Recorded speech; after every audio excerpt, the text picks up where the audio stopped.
اطلاعات पंजाब आसम बुखारी ने कहा कि खोखले नारे लगाने वाले मुल्क की खिदमत नहीं कर सकते। पीपल्स पार्टी पंजाब के लोग फसाद की कैफियत चाहते हैं। नून लीग लाशों पर सियासत नहीं करती। पीपल्स पार्टी के सारे लोग कश्मीर में धांधली का शोर मचा रहे हैं और पंजाब पर तनकीद करने वालों की हुकूमत में मीर रजा का केस अभी तक हल नहीं हो सका। वो लाहौर में न्यूज़ कॉन्फ्रेंस कर रही थीं।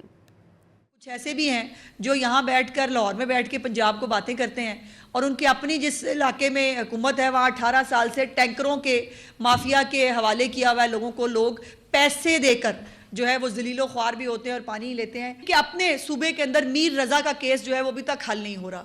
उस बच्चे की जो नागहानी मौत है उसको खुदकुशी बना दिया गया और उसके ऊपर 4 तरह के जो हैं वो बोर्ड चेंज हुए। हमें मुस्लिम लीग नून को किसी तौर पर लाशों के ऊपर सियासत करने की, किसी की महरूमियों के ऊपर सियासत करने की और जो है वो फेक नैरेटिव्स बनाने की ज़रूरत नहीं है। लाहौर बैठ के वो कश्मीर में जी बड़ा धांधली हो रही है, वो कभी कोई कराची में बैठ के कह रहा है कश्मीर में बड़ी धांधली हो रही है, लाहौर में बैठ के कश्मीर में बड़ी धांधली हो रही है, अब इस्लामाबाद से कोई उठ जाएगा वो कहेंगे कश्मीर में बड़ी धांधली हो रही है। इनका स्क्रिप्ट भी एक है, इनको मेरे ख्याल इत्तला भी एक ही आती है कि बस इसके ऊपर शुरू हो जाओ, जिसने ये बात ना की उसकी क्लास होगी, और क्लास तो हमने खैर लाइव भी देखी है।